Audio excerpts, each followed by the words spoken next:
Isn't fitting to be small, bro? Don't look at her.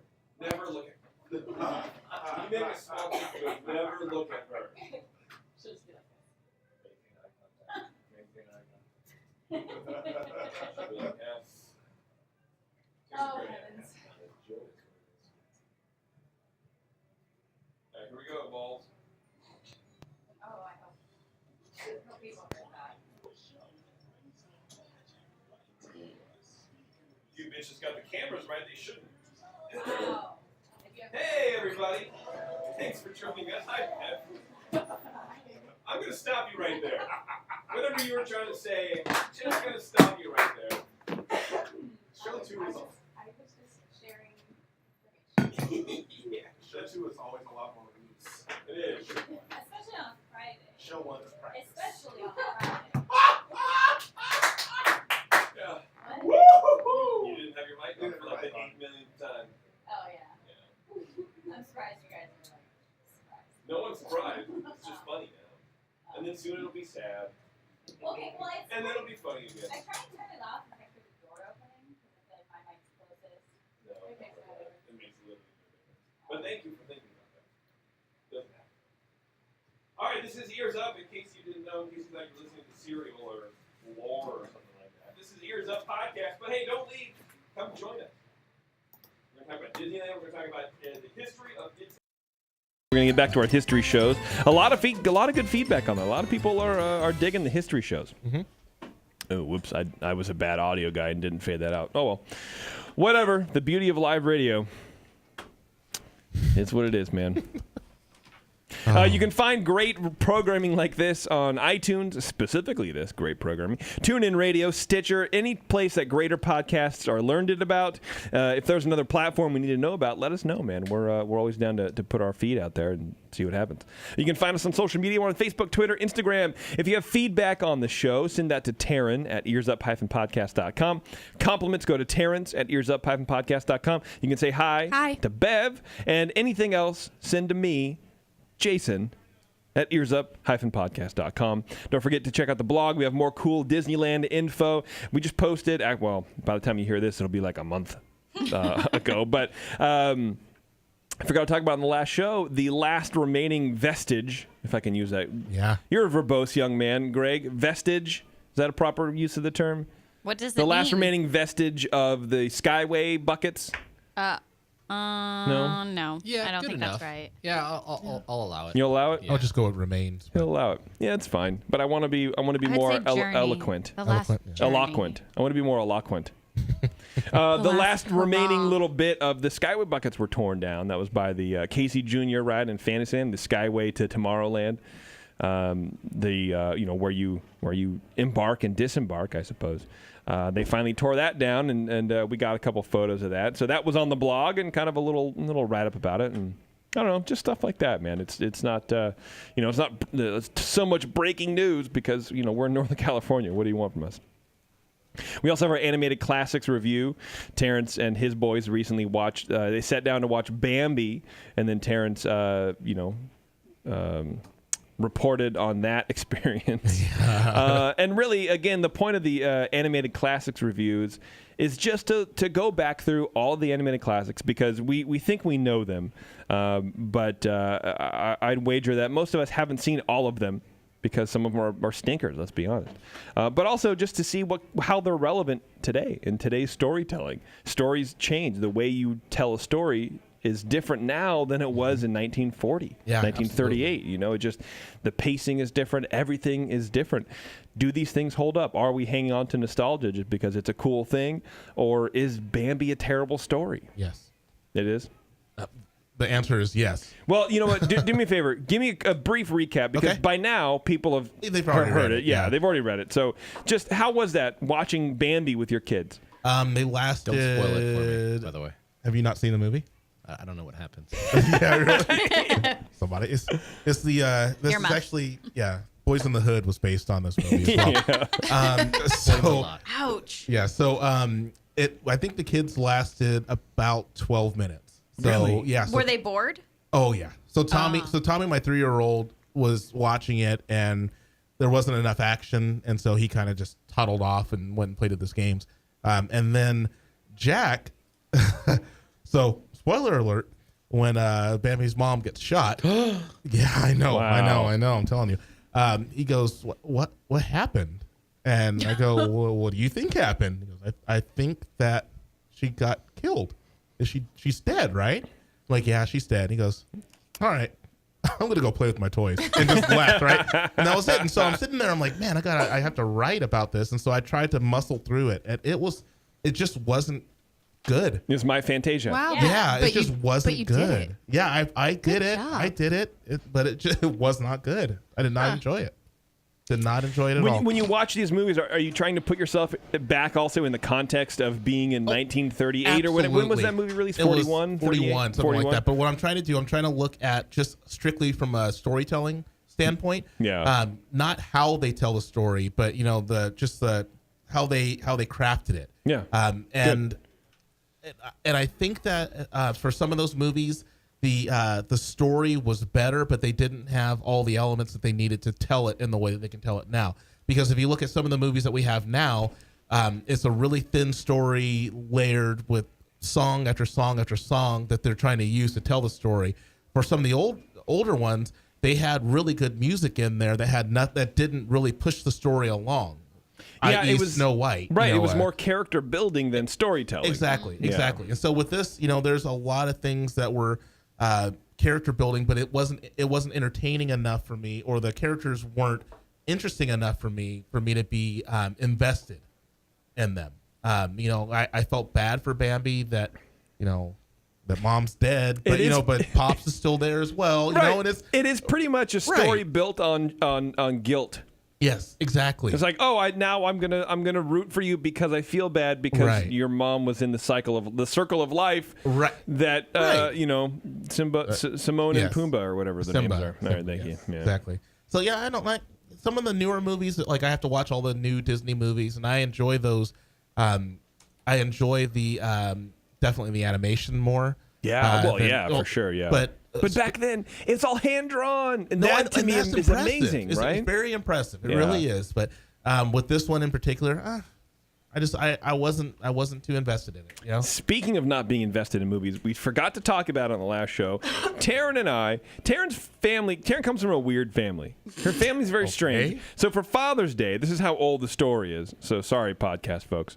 But you live listeners, you're going to get a wallop of a story. Her dad wanted to go see Finding Dory. Huh? Yeah, Dave. Wanted to see Finding Dory. That's nice. Why not? Okay, there's nothing wrong with it. Why not? Doesn't matter. It's very strange. Very strange for me. I'm like, Finding Dory. That's really funny. No, really, what movie are we going to go see? And it's out in Black Hawk for you Bay Area folks. So with like the reclining chairs. Oh, it was the best theater in the world. The theater, they revamped the theater. I didn't know it's you in guys 3D. rolled like that. Okay, Gotta roll deep, dude. I guess so. And they're lazy boys. Literally, legitimate. They roll all the way back. Not like flat recline, but you're at a 45. Yeah, and your legs go up. And your legs go out. Nice. They have beer and wine. Why don't we go to this theater? Yeah, it's like Let's go leather right seats. now. Because they They're amazing. are $12 a ticket for matinee. Because That it's wasn't Black that Hawk. bad. I mean, it's kind of the same as like regulars. And it's $4 assigned more. seating too.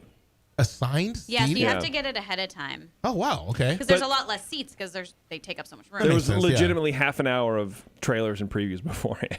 It was crazy. I was like, what's going on With right now? beer and wine. All right. Yeah. Anyways, and so we saw Finding Dory, and I wanted to choke myself to the point I passed out, so I didn't have to pay attention to the movie.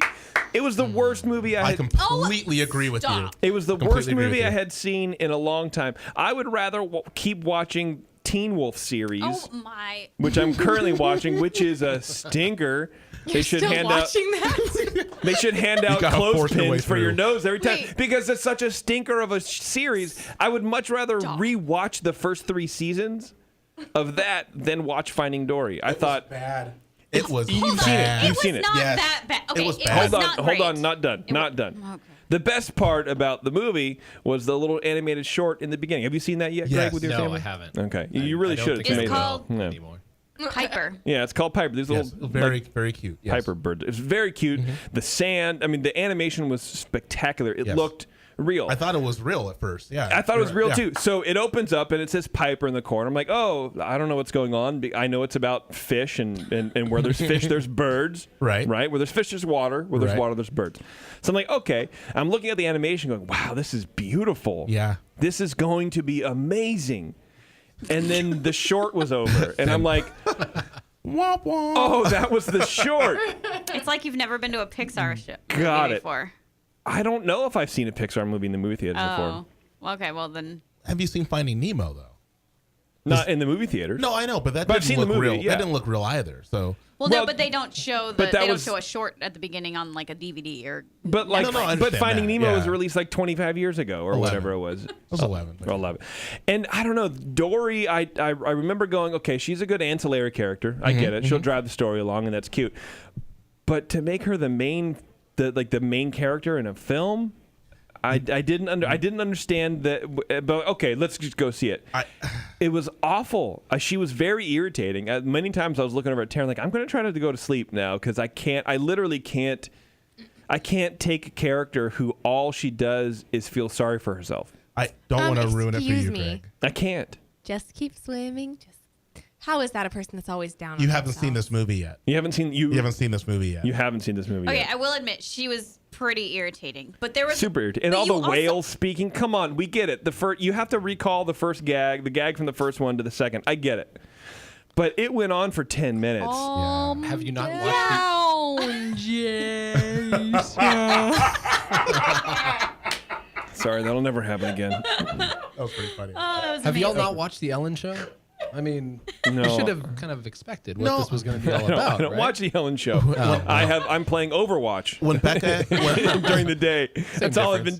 doing. when Becca and I saw the movie, we walked out and we took Jack and Tommy. We took our two oldest kids. Yeah. And she said, "So what do you think?" I said, "It felt like it was someone learning how to drive stick." And she said, and she goes, "And what do you mean by that?" I said, "Because it was a lot of revving up to and just stop." Yeah, then that's that's what the true. story was to me. It was like, okay, something really big's gonna happen, and then nothing, and then Yeah. it just kind of falls flat, and then once there's something big's gonna falls flat again. So I was She not. came up against a lot of barriers. By Yeah. like the 10th one, I was like, okay, come Yeah. on now. But I will say, some of those secondary, like B, C, D characters Yes. were amazing. Oh, yeah. Some of them are pretty Roger. funny. That was the. I No, think, it wasn't Roger. It was It wasn't Roger. no. The two sea lions. Oh, like Becky. Well, the well, Becky was the Becky bird, was the but I think bird. Roger was the other sea lion that was trying to get on the. Anyway, there's a Yeah, lot of yeah. these. That They're was pretty funny. hilarious. I laughed. Yeah. And I still hated the movie, even though I laughed at a lot of things because I thought it was so irritating. Mm-hmm. I don't think that Dory was a good main character. Make Nemo get lost again, bro. Yeah, yeah. I still honestly don't understand. So I don't want to spoil it for anybody, but at the end of the movie, you figure out how she got lost. Right. And so I see it. I watched the whole movie. I paid attention to the entire thing. I legitimately still don't understand how she got lost in the first place. I don't get it. I don't know how it I happened. don't want to ruin it, but it just, I don't want to ruin it. We Okay. can't really You talk can about tell it. me Yeah. afterwards. Yes, yes. So this is a trilogy, Well, right? That's what I heard. This is the second of 3. oh, I don't so know about who that. else is gonna get lost? I don't know. But Finding so Marvel. I All of them. but I guess that's Yeah. my point on the storytelling. If it wasn't clear how this whole thing happened in the first place. And I think because it's been so long since the first one happened, no one really cares. Well, but it made $1 billion and was the #1 movie in the world. Well, so I'm completely off the base people and who stupid. are the people who are watching this movie and really loving it are not going to be the 8 or 9 year olds. It's going to be the 20-year-olds who were 8 or 9 when the first one came out. Yeah. Those are the ones who are going It's to not get the gonna money be from. 38-year-old podcast jockeys. Well, yeah, you'll give them a little bit, give them $12. But I don't. I got to realize that too. I got to remember that I'm older. Yeah, I know. And And I have no kids to like sit and go, oh, marvel at my child, and and they're fascinated by the magic of storytelling, the magic and whimsy of story. right. Just, whatever. Yeah. I wouldn't recommend it. I would see Bambi before I saw Finding Dory again. No I'll put it that way. way. I Come would. on, I really? would. I would. It I had didn't- funny moments. When Jack's- Did you giggle at all? Yeah. Yes, I did, but not with Dory. Have you ever giggled? I haven't. I either laugh hard or no. But when so normally when I go to a movie, I'm like, I want to sit here. I want to see the whole thing. And Jack and Tommy had to use the restroom twice during the movie, and I was okay with it. You're like, finally. Yes, let's go. Hey, you got to go again, dude? Yeah, No, I know. No, I'm fine, Daddy. No, I think you should go just Come try on, it. Jack, just try. Just Let's try go. it. Here, have some more lemonade. There's an app. That was Called, really I bad. forget what the app is called. But you like before you start the movie, you tell the app what movie you're watching and what time it starts. Like you push a button when the movie starts, and then it'll tell you the appropriate time to go to the bathroom. And so like when there's a lull or like maybe like the break, the act break between 1 and 2 or something like that, Right. then you can go to the bathroom and then it'll tell you what you missed. That's pretty neat. I like that. I forget what it's called, but like I mean, Finding Dory, you don't need to go to those Right. extremes. But I don't know. It's actually kind of neat. Movie You open talk. the app for Finding Dory. It's just like just stay there. Just stay in the bathroom. Stay in the bathroom. Just go pump 2 quarters in a video game and spend 10 minutes there, dude. Come on, 2 quarters. Come on. 12 quarters. So Bev hasn't seen it yet, but I just Googled Becky just to show her. And that's funny in itself. Just looking at Becky is funny. Did she laugh? Yeah. I did. And the Why would you ruin a reveal like that? That was like the best character in the movie. it was. It's still a character. It's not a reveal at all. You reveal. Well, Do me a favor. Google the definition of reveal. No, I mean, I don't It's know just a anything about character. it. Yeah, it didn't really. I was at Disneyland before the movie came out. There were little Okay. There Okay. were All right. Don't cups. spoil it. that had different characters from the movie and And you knew who it was. plush sperm whales or whatever that giant thing was. Yeah. No, whale sharks. Whale shark. Whale yeah, sharks. Sorry. But so I had an idea of what the Okay. characters were. All right. Personally, I would have been upset. You get upset too easily. I do. Because I You want. turned me off. You made my microphone sound weird. How's that? How's that? God. Oh, jeez. Anyway, if you want to support great radio like this, there's a number of ways you can shop. You can do all your Amazon shopping through our Amazon link. That would really be awesome. You can also sign up to be a reoccurring donor, or you send us a one-time donation, $1 a show. If you listen, this is a show number 69. So send us $69 if you've never donated, and that's $1 a show, and then it's fine. It works out. Or you can shop for Coviers. Go to getcoviers.com and check all that stuff out. You can also support all of our friends. And instead of giving you the big, long URLs and all that kind of nonsense, you can go to our About Us page. And there's a little menu that says Friends of Ears Up. And there you can find the lovely Lulu Gumshoe and a link to her shirt that says Beer Me, little beer bottle guy. I'm wearing it right now, but now that you can see it because our cameras are broken. No, they're good. fixed. Oh, okay. Great. And Pushy Jacked and Kanye and Spectro Jeremy, all sorts of friends that we have here on the show. Support them. What? Can we please actually link to Kanye? That's what I was just thinking. Like Kanye West, like his actually- Instagram or yes, something? please. Can we please link to Yeah, Kanye? we should just Actual start Kanye. saying that we are really good friends with Kanye. Close this personal friends. This could go places. I Yep. keep up with the Kardashians. Like, this could be good. You can keep up with them? Oh, stop. Yeah, I do. Oh, goodness. I can't keep up with them. That family a hot Both mess. They're a nice family. Hot mess. They're nice. They're crazy, but they're nice. Anyway, sorry. They're nice. They're nice people. They have a good I dynamic. think they're the definition of not I nice talk people. whale and you turn my microphone off. Yeah, I She did. keeps up with the Kardashians but gets to talk. Trust me, she pays for it in other ways. That's true. Okay. True, sure. All right, Taryn, we got some feedback? Yeah. All right. Don't start talking whale. Don't do the feedback in whale. Oh my gosh. Hey, guys.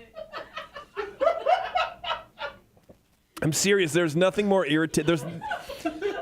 That movie had no more irritating gag than the Finding Dory whale talk. Yes. I can't. I just can't do it. I can't. You can't even. I won't. now it's really hard not to. I'm having a really hard time. I'm fighting. Control I'm yourself. fighting demons right now. Yeah. Hey guys, You're 37 years old. Control yourself. I'm not 37 years old. I know. That's you. I'm No, 38. 38. All right. Well, that's not you. Thanks. All right. Well, that's someone else then. Hey guys, I love your podcast. I just got back from a trip from Disneyland and wanted to say a few things. Blah, blah, blah, blah, blah. And Rick Done. and Shock. That's it. Thank you. It was my first trip since finding you guys and listening to all your podcasts. It was so much fun going after listening to the podcast, but I seriously thought I was going to die riding Hyperspace Mountain because of your episode People versus Disneyland. You could have. I People saw her. have. She wrote on Instagram too that she was like, I felt like I was gonna die. Calculated risk. Yeah, we should have had a trigger warning on that show. Probably. I have a Disneyland bucket list, and completing the churro challenge is at the top. Oh. I wanted so badly to check that off my list this trip, but sadly I couldn't do it. It was so crowded. Also, my husband said it would cost too much money. Killjoy. But I will not give up. How many lands are there? 7? 7 lands. So 7 times what? 11 or whatever. How much is a churro? $5 They're so now? expensive now. 525, I think. 425. So what's 525, 7 times 425? 525, Greg? You're smart. 425. Beep boop bop boop beep boop. boop. $36.75. $37. Okay, That is kind of 36 a bucks. lot. That's That kind is of a a lot. lot, yeah. That's a lot of money. I'd also be willing to wager that's the best value in the park. It is real good. Yeah. $37 for completing the churro challenge. It's not bad. Oh, man. Especially if you're there for multiple days, then I think. No, see, No. what we need to do is define the churro challenge. don't have I to need do to it in- define the churro. Yeah, it's one day. It's one day. If It's you're one there day. for a week, that's nothing. Yeah. It's one day. It's one day. I don't think it's nothing, No, but it's okay. something. I tried it, and we failed In a week? in a week. You didn't try hard enough. Yeah, and you had your kid helping. That's I did. cheatery Yeah. They in the probably highest. More of them than we did. Yeah. Anyways, yes. She says, thinking back on the trip, I had an idea. I think it would be awesome if you guys could give challenges or missions to people who are going to be at the park, like eat a certain food or take a picture at a certain place. Whatever you guys come up with, I think that would be awesome. I would have totally done that. Oh, like a monthly challenge? We should do that. Just come up with a monthly challenge. Yeah, and it's people who kinda neat. listened, like, just post it to our face. Or Then what do our they get? face Thing. I don't know. Notoriety. Pair of Post it to our covers. face. Well, we could send them something. Pair of covers. Sure. Yeah, it'll work. Yeah. I don't know. We could come up with something. All right, you guys got to do it though. I don't have time. I'm busy playing Overwatch. Anyways. I'm really busy during the day. Yeah. Get that Yeah. control point.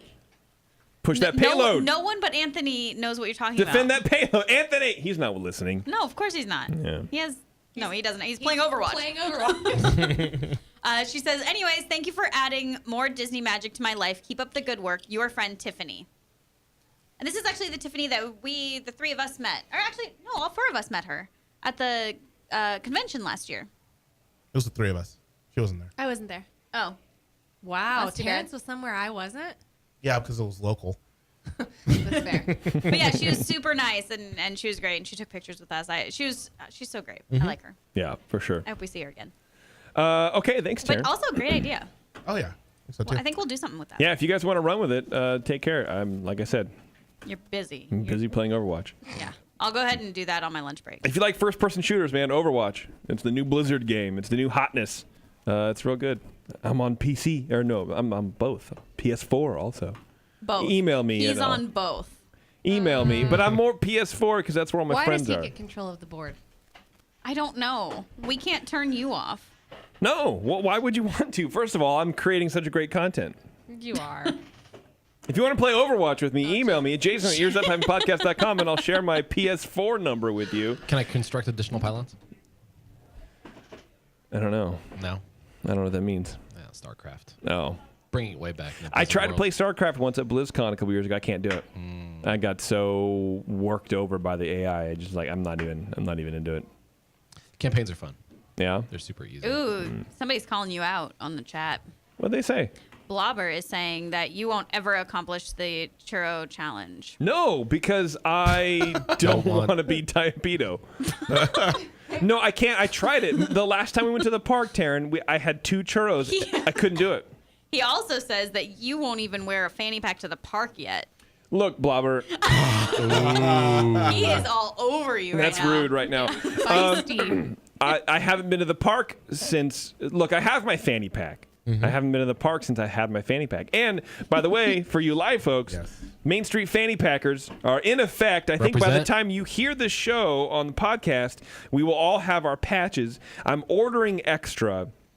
So if you want to be a part of the Main Street fanny packers, you A, need a fanny pack, and B, need to email me at jason@earsup-podcast.com, and I'll set you up. And then you give me money. By the way, you're paying for the patches. It's not free. Just want to Yeah. make that clear. So I will, Blobber, thank you very much. I will be wearing a fanny pack to the park. and it will be adorned with Main Street Fanny Packers logos. Holla. It's gonna be so good. I know. I'm so excited. There's I'm a pretty excited too. yeah, it's gonna be real good. Yeah. I'm really excited. I don't even have a fanny pack yet. Becca, angry Becca. Of course, she's angry about it. She made me order her a fanny pack. She changed her mind. She's gonna Really? She's gonna be one of Oh, those. she good. converted. She's gonna be in. She has to be. There's no way she can't. I know. I told her the same thing. She She's can't like, be just like an old lady, like a fanny packer old lady. Yeah, then she's she got to has be in to- the group. Yeah, I know. Then she'd have to make us all kinds of food and like clean up after all the like she could be a gunfights. group. Yeah, that sounds great. Take away the fanny pack. Yeah, she Yeah, could be a actually, groupie. it's better I know, before. wait a Yeah. minute. Okay, did we do everything? We did great. All right, Bev. History of It's a Small World. It's no secret this is my absolute favorite ride in the park. So I'm really excited that you chose this ride to give us a history on. But hopefully I won't what I break can. down sobbing and bawling over how happy I am to hear about how this wonderful place was constructed. Well, first of all, I can actually not even hear. I can feel the sarcasm coming off of you. Okay, great. And I don't appreciate it. All right, that's Because all let's right. just talk about, before I even get into it, let's just talk about this ride for a second, okay? Okay, let's do it. I'm going to talk about the most important thing. Leaving? No line. Hardly ever a line. That's true. Oh, Unless it breaks down. Unless Yeah. it breaks down. Well, then why would you stand in line for a ride that breaks down? I 15 like lines. minutes long. All air conditioned. That's true. Okay. I feel like that's enough. Like that there, ladies and gentlemen, there's the history. Okay. So, It's a Small World was fabricated at the Walt Disney Studios in Burbank. The attraction was originally called Children of the World and was created by WED Enterprises.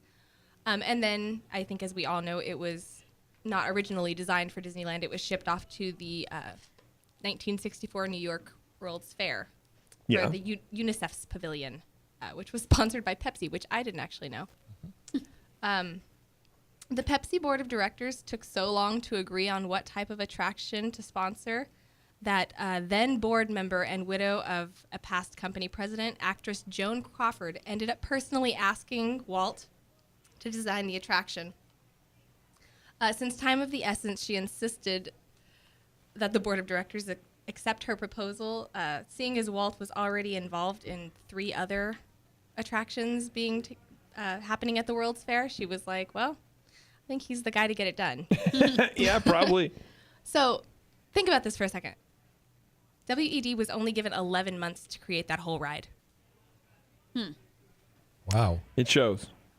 I'm just kidding. I'm kidding. Rude. It actually kind of does, though. So rude. Well, I It's mean, not very I- intricate. you Well, know? it's not very intricate, but I think drawing on our last guest, Matt, you know, what they had, considering what they had, What they had to work with at the time, I mean. and the theme is Right. Children of the World, it's pretty simplistic. It's- Right. And I think it shows. I think, yeah, for I sure. think I mean, considering that was their benchmark, Right. I think they did a pretty good job. They did a pretty good job. So Yeah. Mary Blair did the coloring and the styling and the designing of the ride. She worked on other animated features like Cinderella, Alice in Wonderland, Peter Pan. So at the time, if you wanted whimsical and childlike and simplistic but great, she was your girl. A fun fact about the ride is there's actually a little ode to her when you're riding in the boats. It's in Paris. There's a little blonde toy. I don't know if it's a toy or a kid, but they're holding onto balloons and they're just sailing yeah. over. That's a rendition of her. Oh, really? cool. Yeah. That's cute. Very cute. The scenes and characters were created by Mark Davis, one of Walt Disney's famous 9 old men, while his wife Alice designed the costumes for the dolls. And I have a quote from Alice.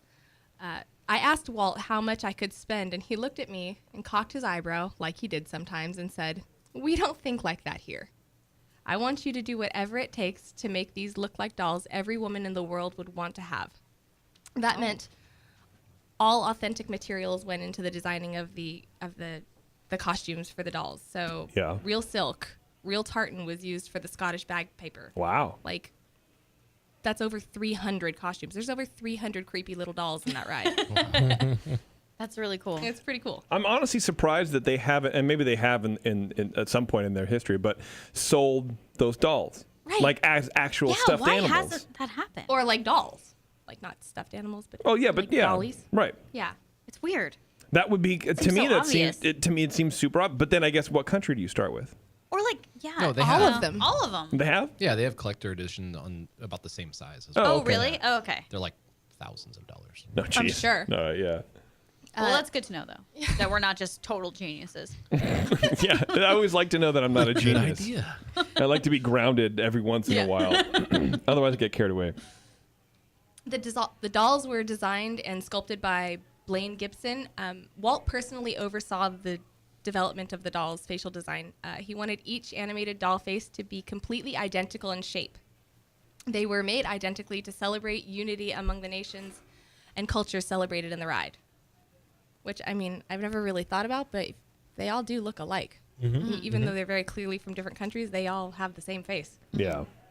So the attraction opened on April 22nd in 1964, and actually was incredibly successful. 10 million 60-cent tickets for children and 95-cent tickets for adults were sold in the 2 half-year seasons that it was there, and all 100% of the proceeds were donated to UNICEF. Nice.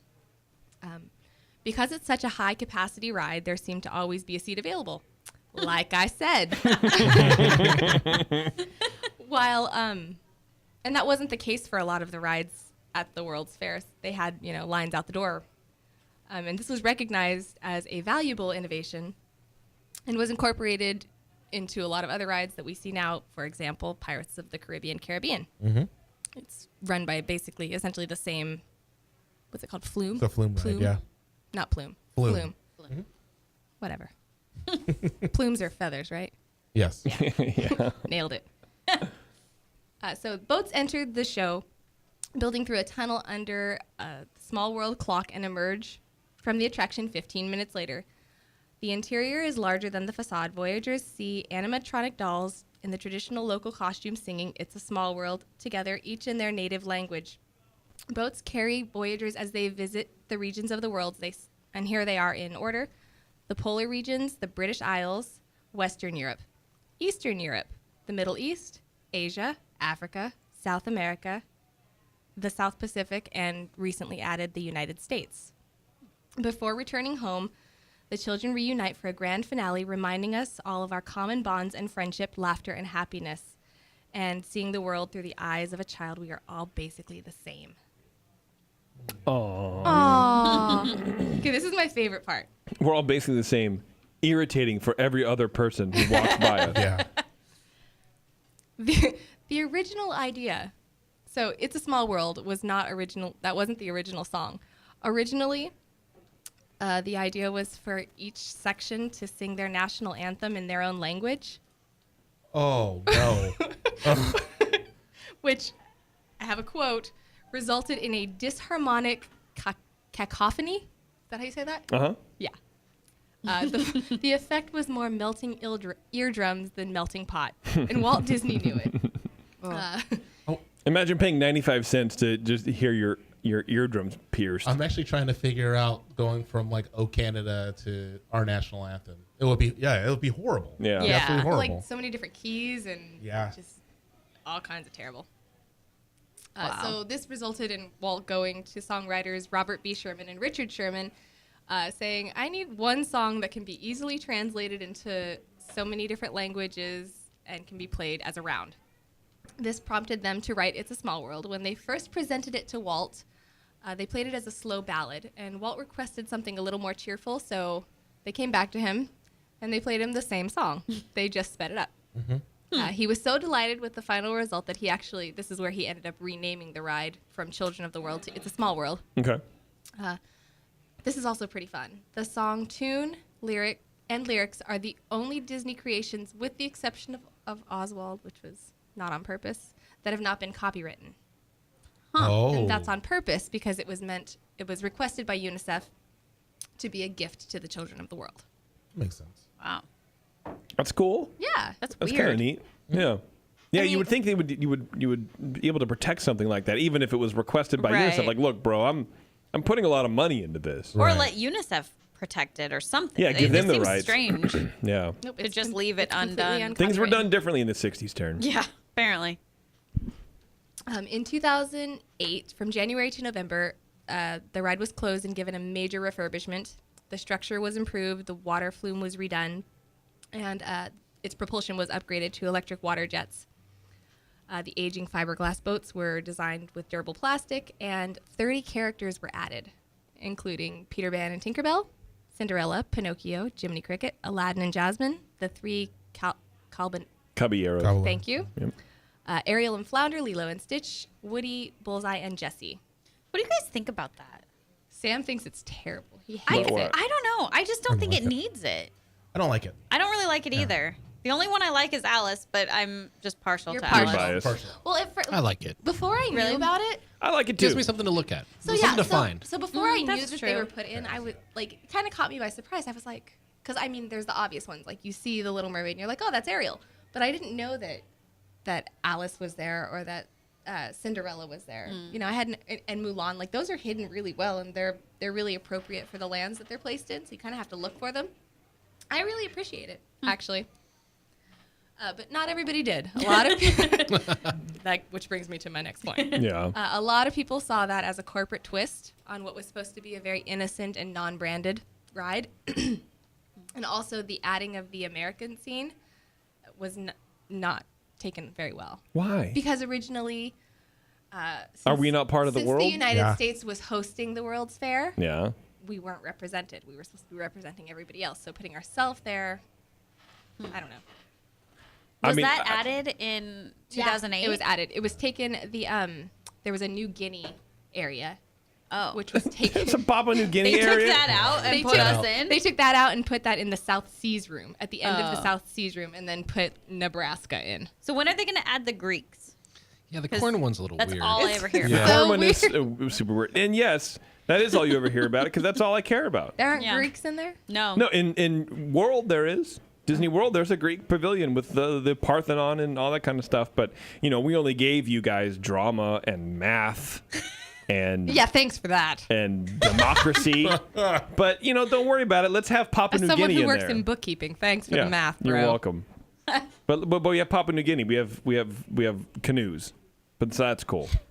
I don't think you should be comparing one to another. Why? But I do think that Greece should be. I think that as many as possible should be added, Right. especially of like the major countries. I agree. Well, we can't afford to be there probably. You guys didn't pay enough. No. Wow. Okay. Have some fun facts. Okay. Fun fact. Gonna move right on past that. Let's do that. So when the ride first, this is really kind of fun. When the ride first opened on May 28th, 1966, Walt invited kids from around the world to come help dedicate it. They each brought a container of water from rivers and seas of their native lands and added it to the flume of the ride in Anaheim. Well, that's cute. That's cute. I like Yeah. that. It is. But then it all connects But to the it's all Jungle gone. Cruise, and it's Sanitary. Like gross. She gone. She gone, yeah. Since 1983, there has not been a moment when It's a Small World hasn't been playing in at least 2 locations on the globe. that's a scary thought. That is terrifying. That's a terrifying thought.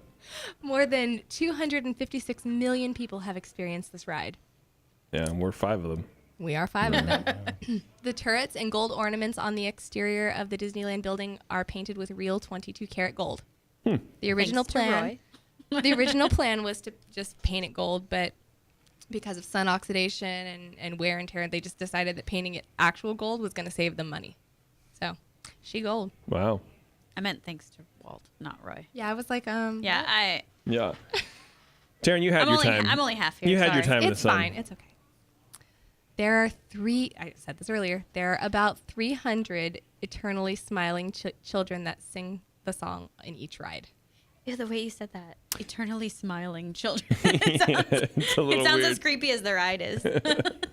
300? 300. Wow.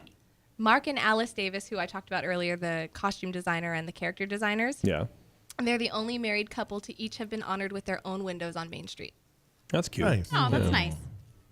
Due to its immense popularity, the attraction has been replicated in every Disney park around the world. It's considered a classic.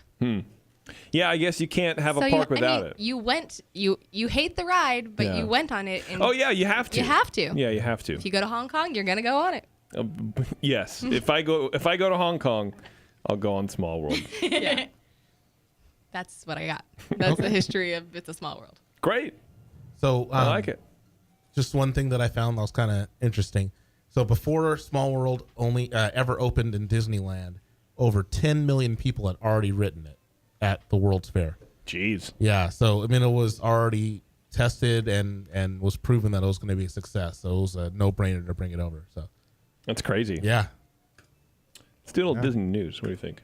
Yeah, let's go for it. March in the past, present, and future with all the news that's fit to cover. It's the Ears Up Disney News. Thank you, announcer man. Where to start? I feel I shouldn't really feel bad, but this is how stupid I am. I feel kind of bad we didn't address this in the last show. Oh, shoot. I just erased. Control Shift T. It'll come back. I just looked in the bookmarks. It's fine.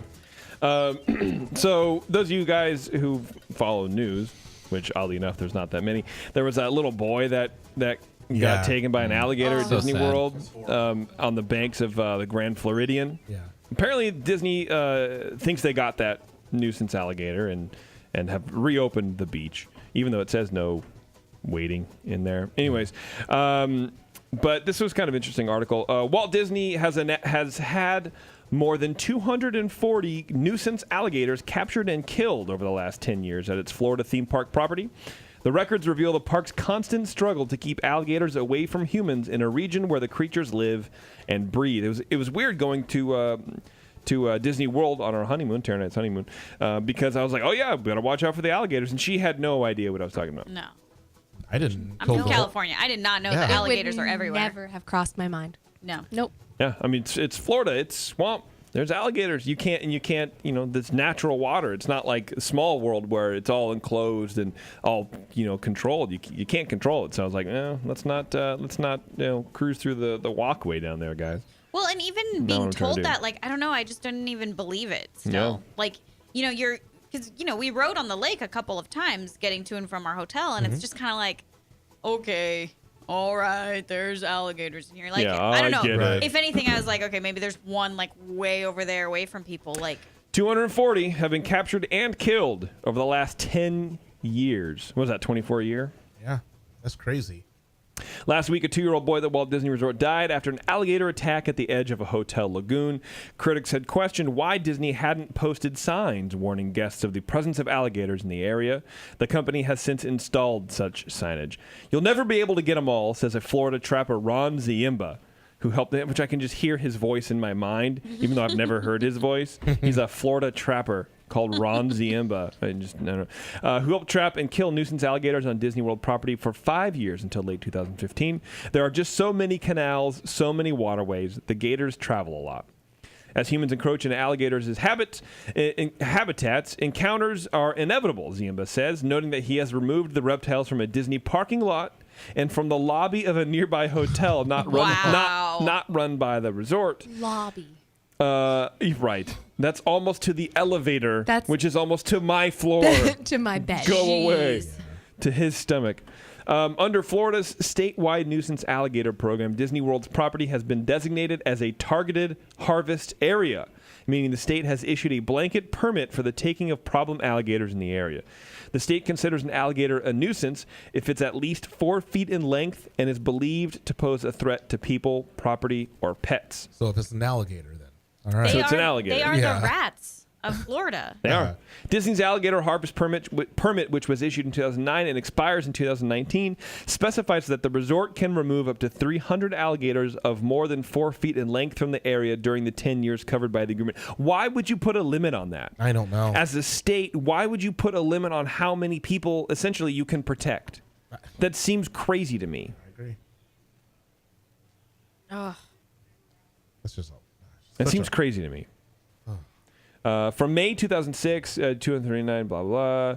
That does not include the 6 that were removed in the wake of last week's attack. Just in last week, they're cracking down on the alligators, man. Blah, blah, blah. Interesting. That's so crazy. Like, how did those people that swam over to the island to see the secret stuff? They stole a boat. Oh. Yeah, or no, a couple of people have done it, and I think one group did swim, and I remember reading an article about it, and they were like, "Yeah, we know there's alligators, but what are you gonna do?" It makes you love Disneyland's feral cats a little more. Yeah, right. Yeah, A little no. bit more, yeah. We have a much better problem. I wonder if there's a Twitter account like Gators of Disney World.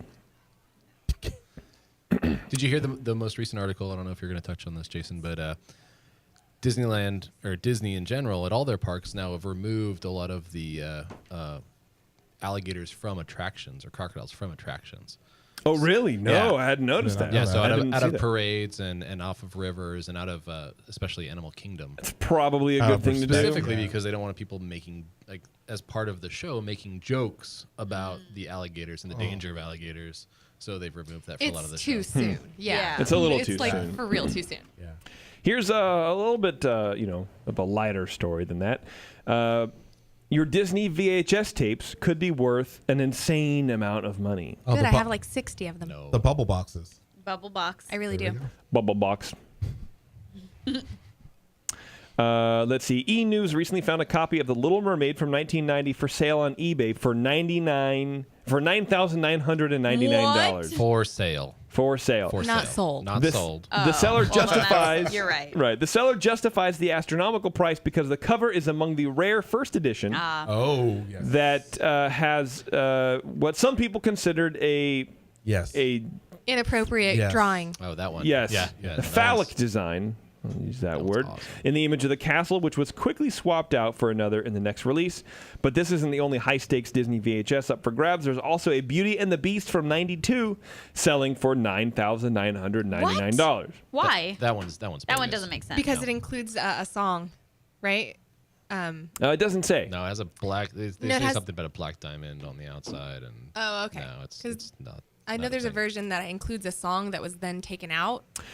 See, adding somewhat to the value of this, there's some guy on Reddit was like, they are considered Disney Black Diamond Classic Editions on the spines of some VHS and Betamax tapes. What? Who has a Betamax? I don't even know what that is. Is a black diamond with Walt's signature on it. It's the it was the I don't really care. the It's fine. equivalent of VHS, but it But before fizzled. VHS.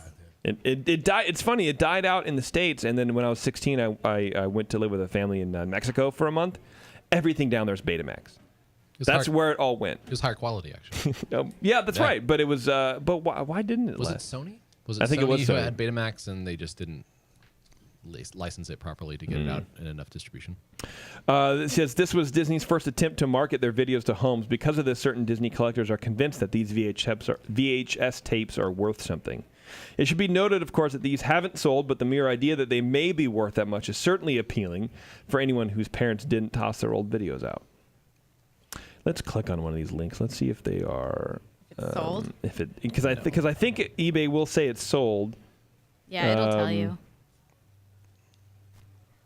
No. 48 people have viewed it per hour.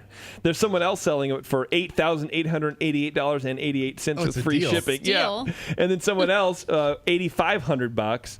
Someone else $7,000. Who is? I'm gonna put one up for if I had $7 one just at- to shut them up. Yeah, if I had one, I would sell it for like $5,000 15. I'm pretty sure we just did that at the garage sale at my parents' Yeah. house. for 50 cents. Yeah. When does the auction end, though? Oh, it's probably there's never ending. 23 days left. The auction. 23 Are there days. any bids? 48 No. people have viewed it per hour. No bids. I don't know. I don't know how eBay works. I can't figure it out anymore. Well, it doesn't work because you click on something and then you've bought it. Here are the And then se- you go, oh, Here are the seller's notes. This is in such great condition, comma. I'd almost say it's like new, comma, but it's in wonderful condition, comma. Please examine all photos. Except it's a VHS. Good luck playing it. yeah. Why? Does not come with machine. This is in wonderful condition, beautiful, and I'm not a grader, but close to like new. I'm not a. Is this spam? Close to right. I am in Kenya. Please see the top of the artwork. Paper has a small tear in the paper. Then it's not close No, to like not new. even close. Not even close to like new. All proceeds from my eBay sales go to my beautiful, talented son and his endeavors. This is written in all caps, by the way. Wow. He is an all-A college student on the dean's list in like 12,000 asterisks. I only accept offers on low-dollar items if more than one item is paid for my store at the same time. I value my customers. Whatever. Wow. Why? So, as a- Why? I don't know, man. Speaking of things for sale, I like stuff like that. Just like digging through what drives this person. So those Small World dolls. Yeah. And they're like $80, so you can get them for that. Nice. But the if you want a true Small World animatronic doll that was in Small World, Yeah. it sold for $41,300. Wow. Wow. For a paper mache doll. Forget It's about probably it. falling apart. I know. Yeah. No, it would have animatronics in it. Right. No, It's- I know. Yeah, it's all. Just- Yeah. The shell. Let's talk about lawsuits for a second. Disney sues over a Chinese cartoon that's, quote, strikingly similar to Cars. And I got to show you this photo. It's hilarious. Autos. Disney subsidiaries, close.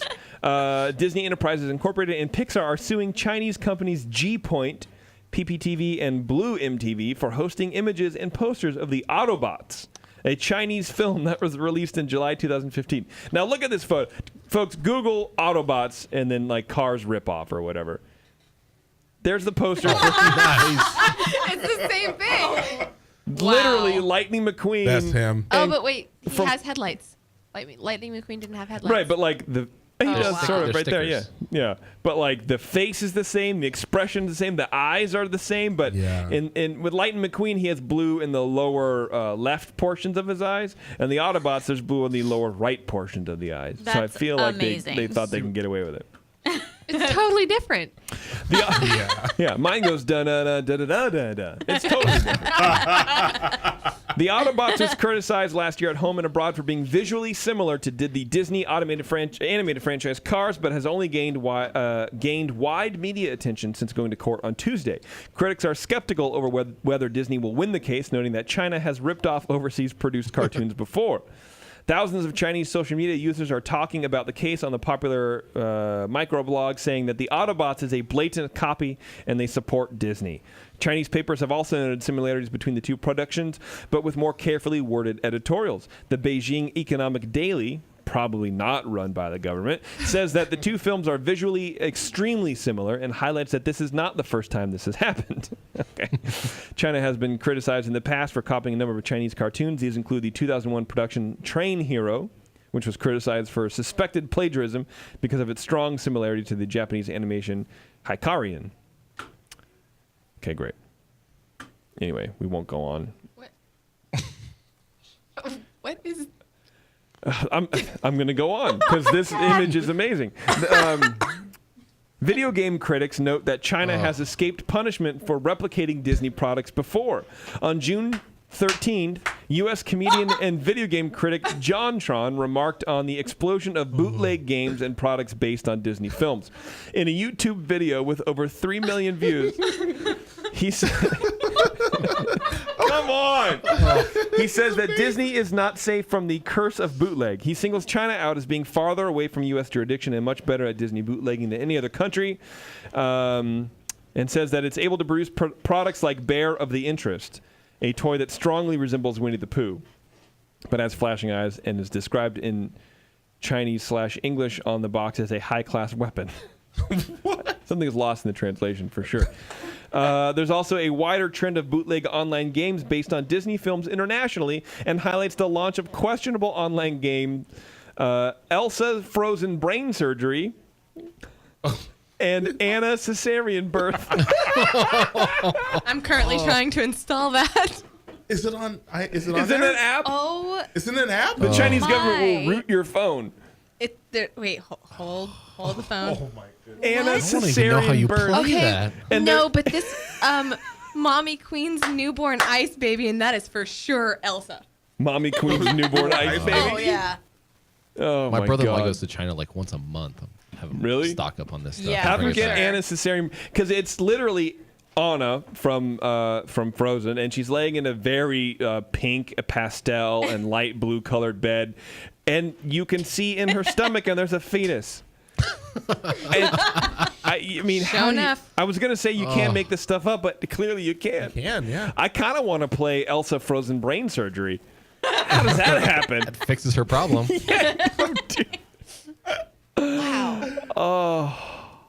Wow. Elsa Frozen Brain Elsa. Surgery. Frozen. I don't think it's an app. Because Disney could probably take that down in a second. Speaking of China, let's just talk about China for a little bit. Attractions get renamed to make sense in Chinese. When Kui Zhu visited Shanghai Disneyland on a day of testing before the theme park opened last week, she was confused by its slogan, "Ignite the magical dream within your heart." That's a direct quote. When translated into Chinese, those words can easily be read as strange dream. Walt Disney Company spent more than 6 years planning every detail of its new world of princesses, superheroes, and swashbuckler Jack Sparrow, which has cost more than $5.5 billion and is expected to attract more than 10 million people the first year. It hasn't been easy, though, to translate Disney magic from English to Chinese. In order to make sense to local visitors and mesh with their cultural sensibilities, the names of some attractions at Shanghai Disneyland read very differently in 2 languages posted on signs throughout the theme park. Because the animated classic Dumbo is little known in China, which shocks me, the Shanghai Disneyland ride inspired by the movie is called Little Flying Elephant, when written in the simplified characters used on the Chinese mainland. Shipwreck Shore, a play area for children, sounds much more ominous than fun in Chinese, so it's called Shipwater Play Area instead. The princess-themed beauty salon known as Bibbidi Bobbidi Boutique made no sense in a literal translation to Chinese. Makes no sense here. Right. Exactly. Right. So Disney decided to call it the Colorful, Magical, Fanciful Transformation. The Chinese version also has an alliterative B sound, so it sort of makes it colorful, magical, fanciful transformation. I can see that. Every time we come up with a name, we had to make sure it had a whimsical Disney feel. It resonates with Chinese people, and it conveys what the experience is, says Feng Jing Pitcher, a writer for the Disney Imagineering Theme Park Design Group. If you just do a straight translation, all of that gets lost. Miss Pitcher is one of the numerous Chinese natives hired to work on Shanghai Disney from its earliest designs. Disney owns 43% of the park. Blah, blah, blah, blah, blah. The focus group showed that instructions that seemed to make perfect sense in English sometimes didn't register. Words that sounded whimsical and inviting to Western ears were confusing or off-putting in Chinese. From its earlier foreign theme parks in Paris and Hong Kong, Disney did much of the initial design work. Yeah, but I just want to see the funny translations. Yeah, I feel Wait, like you this said article is missing something. Disney only owns 43% of the Shanghai park? Yeah. Who owns the rest? The majority controlled by the local government's Shanghai Shindai. The government. Because it's China. Right. Everything is run by the government.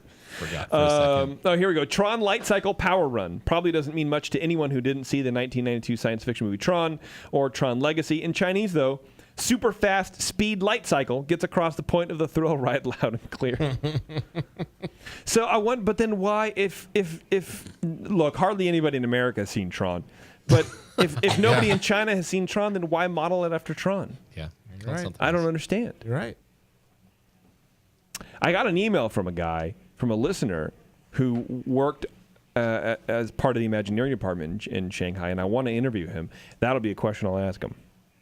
I'll put it wherever Bev remembers her questions for Matt's Daily. I'm sure. Because we were joking that you're not going to remember it. Okay, great. Because you said and I didn't. Okay. I got the game to play on my. I'm getting the game to play on my laptop. What is it? The brain surgery one or the cesarean cesarean one? The cesarean. Dude, Oh, seriously, my China goodness. now owns your laptop. I would be so scared. I know.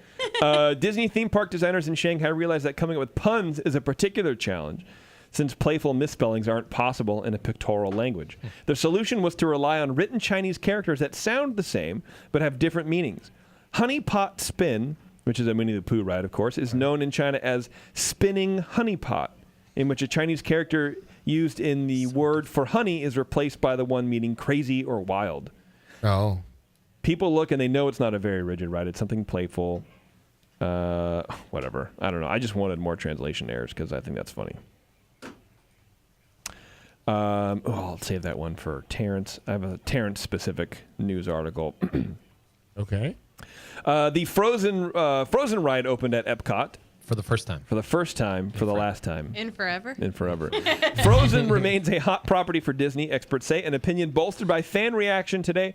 This is June 21st, when a ride based on the blockbuster animated film Frozen Ever After debuted at Epcot today. The line at its peak on Tuesday morning stretched out of the park's Norway Pavilion. If no one's been to Disney World, this won't make any sense. Out of the Norway Pavilion into the China Pavilion and across the bridge to the outpost area before looping back to China. The first day of operation was disrupted by technical difficulties. The attraction had been running for about 2 hours before it began to encounter some shutdowns. Guests waiting in line were given the option of staying put or taking a fast pass to use later on other attractions during the first outage. I've talked to people in the company who are hoping that on the back of this and Soarin' Around the World, which will also be heavily hyped this summer, they hope to see the equivalent of a 10 to 20% bump in attendance at Epcot. Nice. Yeah, for sure. Epcot needs it, man. In the 2 years since the movie was released, Walt Disney World has presented lead characters Anna and Elsa in meet and greet areas, sing-along shows, parades, and Frozen-themed processionals. But Frozen Ever After will be the film's first permanent ride in the world. So everything online was saying like 300 minutes plus. Yeah. Wait for that. Yeah. And then I did I looked on YouTube for a POV going through.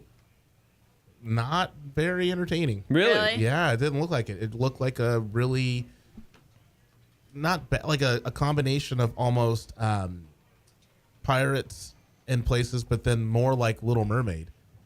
Yeah, just didn't seem like a 5-hour wait for Right. that ride was not worth it. Yeah, but the wait doesn't bother me anyway. 5 hours? It was a Frozen. I've never seen the I'm movie, gonna and sing it. and I already know that. The wait doesn't bother me anyway. Oh goodness! Yeah. That happened. Oh god! No, that happened twice. That did just happen. Frozen Ever After was created in the building previously occupied by Maelstrom, which was operated in the Norway Pavilion from 88 to 2014. The attraction will still use boats, but instead of... I don't know. There you go. I know people were real pissed when Maelstrom got torn down for Frozen. A lot of those diehard Epcot people. All right, almost here, Terrence. Almost at your news. This is an article that Taryn sent me, actually, and it's about how Disney teaches contempt for dads. I'm listening. Yeah, thanks, Biff. Every 3.24 minutes, a dad acts like a buffoon.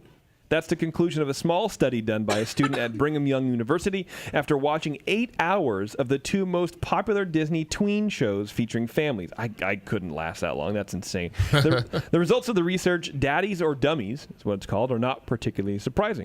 Our Good Luck Charlie and Girl Meets World, I've never heard of any of those shows. Any You different... never heard of Girl Meets World? No. Sequel to Boy Meets World? No. Never Wow. You never heard of Boy Meets World? heard of it, but never saw it. He's 38. I'm 38. Okay. Apparently, I'm 37, Taryn. Are these two shows any different from previous sitcoms like Roseanne or Home Improvement?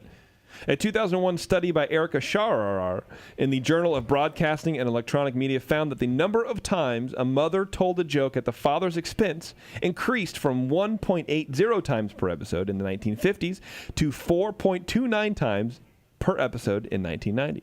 But what's interesting about the new research is that the author also looked at the reaction of children on the screen to their father's display of cluelessness. At least half the time, children reacted negatively to these displays by rolling their eyes, making fun of Dad, criticizing him, walking away while he's talking, or otherwise expressing their annoyance. This behavior, especially on Disney shows, has become the norm to such a degree that parents regularly tell this author that they don't allow their children to actually even watch the channel. There's no sex or violence, but there's only so many times they want their children to watch their counterparts on screen ignore, insult, or pretend to humor their parents for laughs. We should probably be most concerned when dads are the butt of the joke.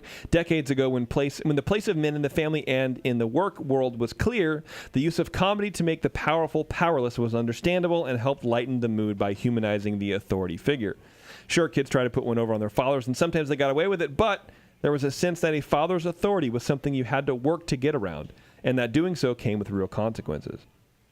Today's sitcom, by contrast, often show dads trying to act like mothers have traditionally and failing miserably. In an episode of Blackish, the mother and father learn that they haven't been saving as much money as they should have. The father, played by Anthony Anderson, was supposed to be in charge of the finances.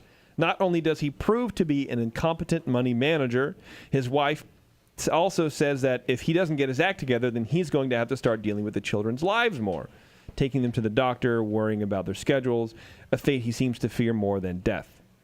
Not only has Anderson failed in his traditionally male role, but the assumption is that he would be a total disaster performing his wife's duties. He comes off looking like an idiot. Maybe the problem isn't simply that men are being portrayed as bumbling, women in blah, blah, blah, whatever. I didn't think they would go that long, but it's pretty interesting. Yeah. Okay, here it is, Terrence. I'm ready. All right. 11 things we learned about the Golden Girls Cafe, Yes. which apparently is owned by Disney. Really? They own Golden Girls, ABC, right? Well, that explains a lot for Terrence. Right. Golden Girls Land. Get rid of Bugs Land. There you go. Wow. Earlier, The opposite of Bugs Land, just all the old people. They all go hang out there. you Retirement kids go village. scream It's or like- whatever. it's and We're going to Miami. go sit down and take a nap. Tea time. Earlier this week, it was announced that a Golden Girls themed cafe would open in New York City later this year. Have you heard about this? I have, yeah. Really? Of I have. course you have. You probably have the Google News alert for Golden For Girls. anything Golden Girls. Yeah. Yes. Michael LaRue, who was a close friend to actress Rue McClanahan, who played Played Blanche. Blanche Devereaux. Yes. Yes. Is planning to open the Rue LaRue Cafe in September as a monument to both the show and his beloved friend. Here are 11 things. The cafe was really Rue's final wish to her fans, the one that were responsible for getting to lead the lifestyle she led, would have access to all of the personal property and show business memorabilia. Which will be on display at the cafe, supposedly. Number 2 is a team effort. While Michael is really leading the charge in the cafe, he's getting some help from McClanahan's son, artist Mark Bish. Mark has always thought there should be a place where people can come and see the things, see the costumes from the Golden Girls, where they could see Rue's Emmy and know about her career because she had a huge career. Oh, yeah. 3, the space should be communal. As Michael explained, we're creating a place that honors Mark's mother, a place where people can get together and geek out on the Golden Girls and just have fun. To that end, they've placed a piano, one of Rue's own pianos, in the corner because, as Michael said, Rue felt that a stage was a sacred place. Michael is still taken aback by the continued fan response. He says, it always used to shock me. Everywhere we would go in public, people would line up. We'd be sitting somewhere for dinner, and there would be a line literally to the door of people, literally just wanting to tell her how much she meant to them and how that show changed their life. How can Golden Girls change your life? I mean, life-changing? I don't, no, not life changing. Funny. Hilarious. Right. Absolutely hilarious, but not life changing. No.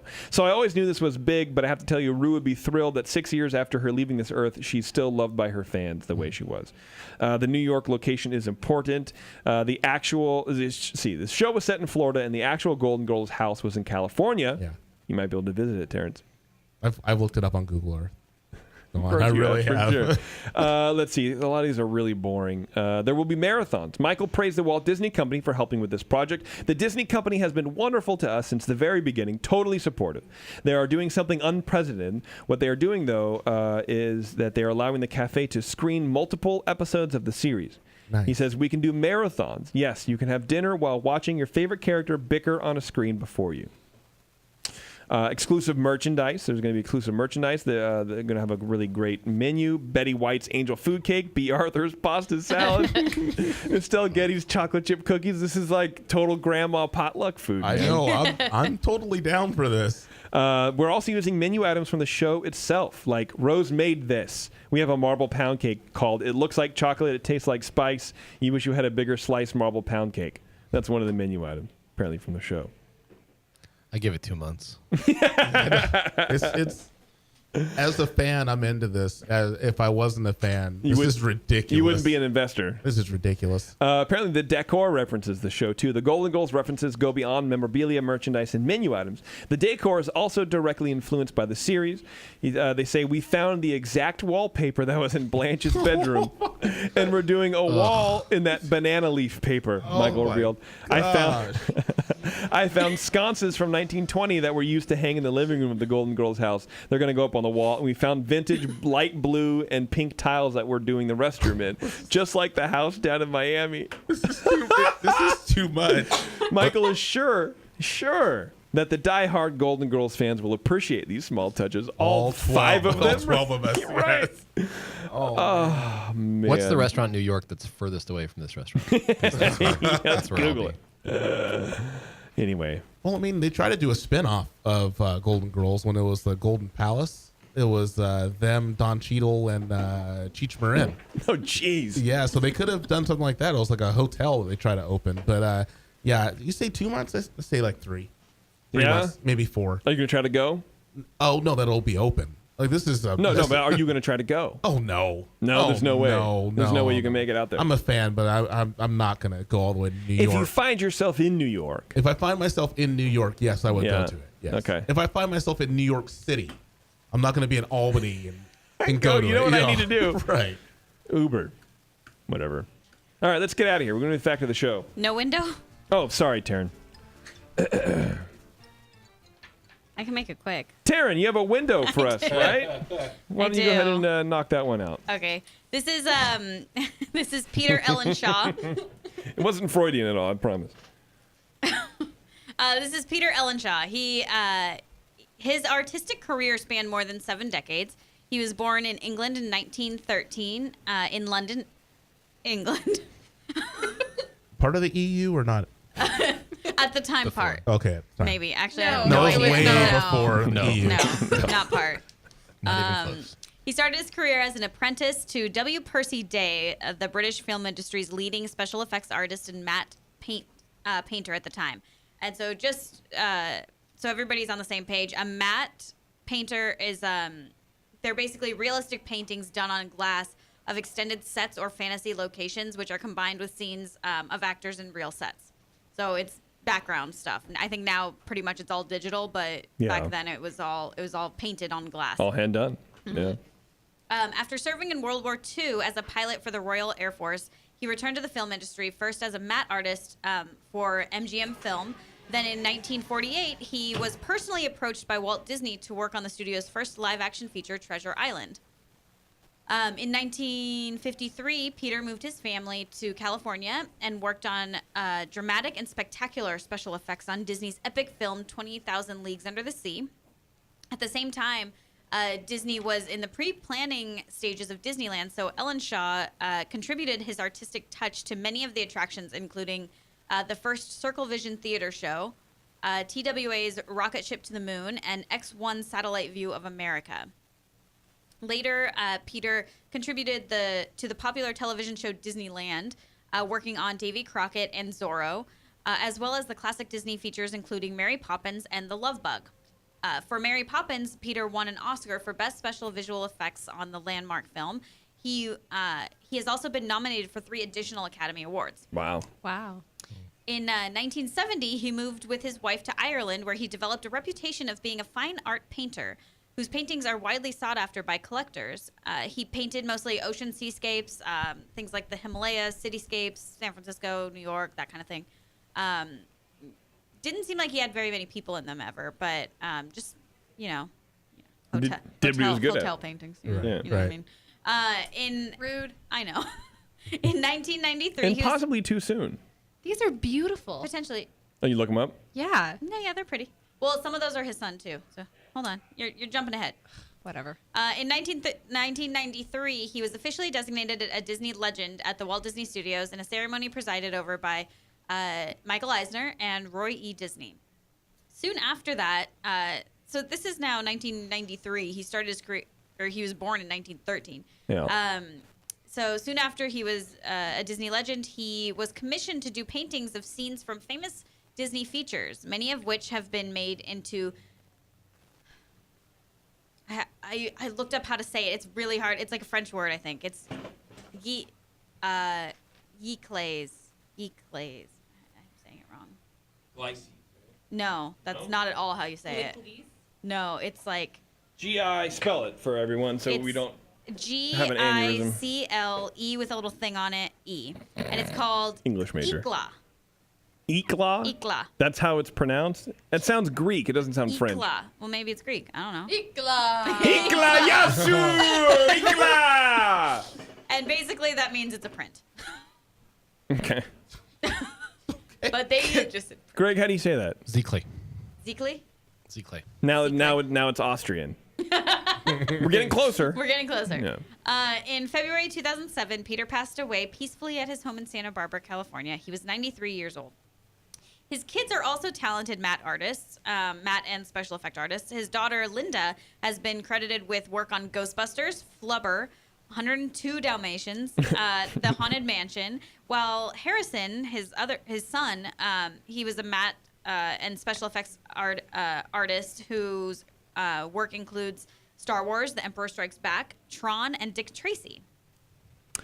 Cool. So it's all in his family. So Peter Ellenshaw's window is located above Main Street Photo Supply Company, and the inscription on it is Plaza School of Art Instructors, and it includes Herbert Ryman, John Hench, and Peter Ellenshaw. Nice. Cool. Very good, Taryn. Thank you very much. You're welcome. I almost called you out for calling the second Star Wars movie The Emperor Strikes Back, but I'm not going to. That's look. I copied and pasted. Oh, I know. All right, let's do the fact of the show, finally, and then we can get out of here. And I guarantee you it's not one I've done before. Not like the last show. Oh, maybe it is. No, it's not. Well, I may have mentioned it before. Anyway, here we go. Disneyland started with many attractions that were never built, and we may be better off without them. Lilliputian Land, I know I've mentioned it before, but not in this detail. Of course, named after the tiny kingdom in Gulliver's Travels, appeared on a park map drawn by Mark Davis 22 months before the park was to open. It was 2.5 acres and would be between Fantasyland and Tomorrowland. Walt realized that the tiny animatronics he would need to successfully pull off this land were years away, so he scrapped it in favor of something called the Canal Boats of the World. And he eventually used some of the land he had envisioned for Lilliputian Land for other lesser-known rides, like the Matterhorn, the Submarine Voyage, and Autopia. Nice. So next time you go on those 3 rides, just think it could be Lilliputian Land. What I do like about Walt in a lot of his ideas were that it seemed like they were rooted in literature. Yeah, absolutely. A lot of books. Yeah. Tom Sawyer. Mm-hmm. Gulliver's Travels. And probably something else. And other books. Yeah. Yes. But you don't see a lot of that stuff in that. Right. Now it's like Frozen. Yeah. No, And you're right. Cars. I mean, which are, I guess, original things, but it'd be nice to get kids back into literature. I agree. A little bit, you know what I mean? I agree. Anyway, thanks for sticking with us, everyone. It's kind of a long show, but I hope you got a lot out of it. Bev, you did great. Thanks. Taryn, you did great. I think China infiltrated my computer. Yeah, for sure. Is it broken? Oh, it's broken. It's being weird. Why would you I wanted to give unnecessary. get the baby out? Oh, my goodness. But why would you install a thing from China? It's working now. Kinda. Yeah, it's working now. It's good. All right, well, we're going to go give Anna a cesarean section. that I just don't recommend it. Please do not go do this, folks. I will not be held responsible. Exactly. Anyway, take care of yourselves, and we'll see you in the parks.